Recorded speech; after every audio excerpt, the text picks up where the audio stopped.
સવારથી ફરી 1 કલાકમાં વરસાદ પડતા તમે જોઈ શકો છો કે જે પાણી ભરાઈ ગયા છે। અમે લોકો પાંજરાપોળ 4 રસ્તા પર છીએ, ત્યાં તમે પરિસ્થિતિ જોઈ શકો છો કે જે પાણી ભરાવાની જે સ્થિતિ ફરી જોવા મળી રહી છે। મેઘરાજા અત્યારે ફરી એક વખત જ્યારે વરસ્યા છે ત્યારે લોકોની સમસ્યા અત્યારે હાલ જોવા મળી રહી છે। પાણી ભરવાના કારણે વાહન ચાલકો અત્યારે પરેશાન થઈ ગયા છે। કાં તો આજે પાંજરાપોળ 4 રસ્તાનો જે વિસ્તાર તમને બતાવું કે પાણી એટલા ભરાઈ ગયા છે કે કેટલાક વાહનો પાણીમાં ડૂબી ગયા છે। તમે માહોલ જોઈ શકો છો 4 રસ્તાનો જે પોસ્ટ વિસ્તાર કહેવાય છે તે 4 રસ્તાની અત્યારે પરિસ્થિતિ જોઈ શકો છો। તે પરથી ચોક્કસ અંદાજો લાગી શકે છે કે તંત્ર જે મોટી વાતો કરી રહ્યો છે પ્રી મોન્સૂન પ્લાનની, તે શોભાના ગાંઠિયા જેવી અત્યારે હાલ જોવા મળી રહી છે।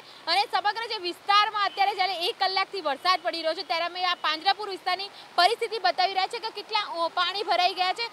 ખાસ તો આ જે વિસ્તારની અંદર પાણી ભરવાના કારણે લોકોને સમસ્યા નડી રહી છે। અત્યારે સવારે જે લોકો નોકરિયાત વર્ગો જ્યારે પોતાની ઓફિસ તરફ જઈ રહ્યા છે તો તેઓને મુશ્કેલીનો સામનો કરવો પડી રહ્યો છે। તેથી તંત્ર જ્યારે વાત કરી રહી છે પ્રી મોન્સૂન પ્લાનની, તો અત્યારે જોઈ શકાય છે કે પ્રી મોન્સૂન પ્લાન અત્યારે વરસાદની સાથે રોડની સાથે ધોવાઈ ગયો છે। હાલ તો લોકો આજે સમસ્યાથી પીડાઈ રહ્યા છે અને તમે અત્યારે જોઈ શકો છો પાણી ભરાવાના કારણે વાહન ચાલકો સૌથી વધુ પરેશાન થઈ રહ્યા છે।